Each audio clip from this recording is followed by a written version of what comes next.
Waalaikumsalam warahmatullahi wabarakatuh. Gimana kabarnya Bapak Ibu sekalian? Iya, Alhamdulillah baik. Sebelumnya perkenalkan, nama saya Anang Setiawan dari mahasiswa Stikes Kendal. Di sini saya akan menyampaikan pengertian tsunami. Sebelumnya Bapak Ibu sekalian, apa ada yang sudah mengerti apa itu tsunami? belum Belum. Belum ada ya. Di sini saya akan menyampaikan tentang tsunami ya. Mohon didengarkan. Iya. Waktunya kurang lebih 10 menit ya.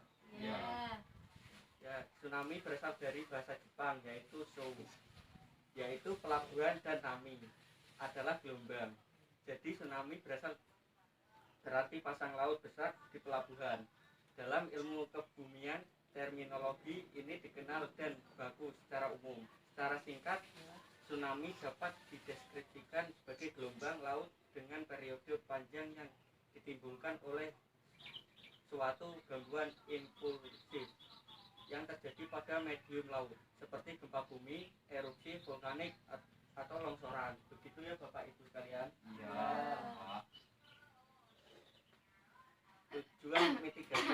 Tujuan utama dari mitigasi bencana adalah sebagai berikut: mengurangi risiko atau dampak yang ditimbulkan oleh bencana, khususnya bagi penduduk, seperti korban jiwa, kerugian ekonomi, dan kerusakan sumber daya alam. Sebagai landasan untuk perencanaan pembangunan, meningkatkan pengetahuan masyarakat dalam menghadapi serta mengurangi dampak atau risiko bencana, sehingga masyarakat dapat hidup dan bekerja dengan aman.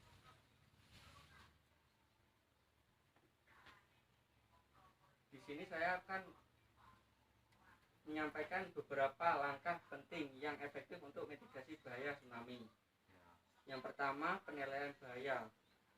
Diperlukan untuk mengidentifikasi populasi dan aset yang terancam dan tingkat ancaman.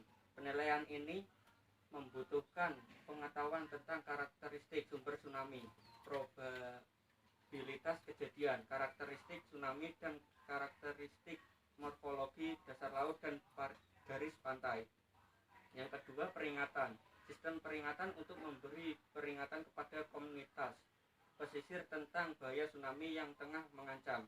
Yang ketiga, persiapan yang layak terhadap peringatan bahaya tsunami, membutuhkan pengetahuan tentang daerah yang kemungkinan terkena bahaya, pengetahuan tentang sistem peringatan untuk mengetahui kapan harus mengevakuasi dan kapan saatnya kembali situasi telah aman. Yang keempat, penelitian yang terkait dengan tsunami sangatlah penting untuk meningkatkan kualitas mitigasi. Selanjutnya saya akan menyampaikan upaya mitigasi tsunami. Yang pertama, upaya mitigasi bencana tsunami struktural. Upaya struktural dalam menangani masalah bencana tsunami adalah upaya teknis yang bertujuan untuk merendam atau mengurangi energi gelombang tsunami yang menjalar ke kawasan pantai. Yang kedua, upaya mitigasi bencana tsunami non-struktural. Upaya non-struktural merupakan upaya non-teknis yang menyangkut penyesuaian dan pengaturan tentang kegiatan manusia agar sejalan dan sesuai dengan upaya mitigasi struktural maupun upaya lainnya. Penerapan teknologi informasi terhadap tanda-tanda bencana alam. Yang pertama, radio komunikasi. Yang kedua, telepon. Yang ketiga, pengeras suara. Yang keempat, kentongan.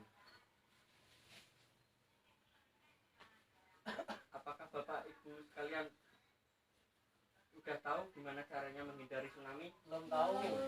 Di sini saya akan menyampaikan cara menghindari tsunami ya. Yang pertama, sebelum terjadinya tsunami, mengenali apa yang disebut tsunami. Yang kedua, memastikan struktur dan letak rumah jika tinggal atau berada di pantai. Segera menjauhi pantai. Jika terjadi getaran atau gempa bumi, segera menjauh pantai. Selalu sedia alat komunikasi. Yang kedua, saat terjadi tsunami, bila berada di dalam ruangan, segera keluar untuk menyelamatkan diri. Berlari menjauhi pantai, berlari ke tempat yang aman atau tempat lebih tinggi. Yang ketiga, sesudah terjadi tsunami, periksa jika ada keluarga yang hilang ataupun yang terluka. Minta pertolongan jika ada keluarga yang hilang atau terluka. Jangan berjalan di sekitar daerah tsunami atau pantai karena kemungkinan terjadi bahaya susulan.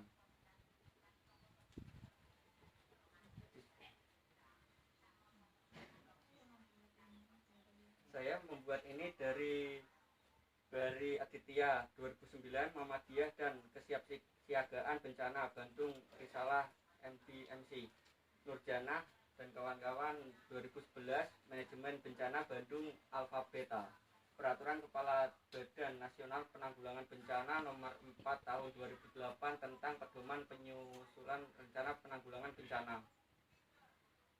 Terima kasih. Begitulah saya sudah menyampaikan bagaimana dampak terjadinya tsunami. Apakah Bapak Ibu sekalian ada yang ditanyakan?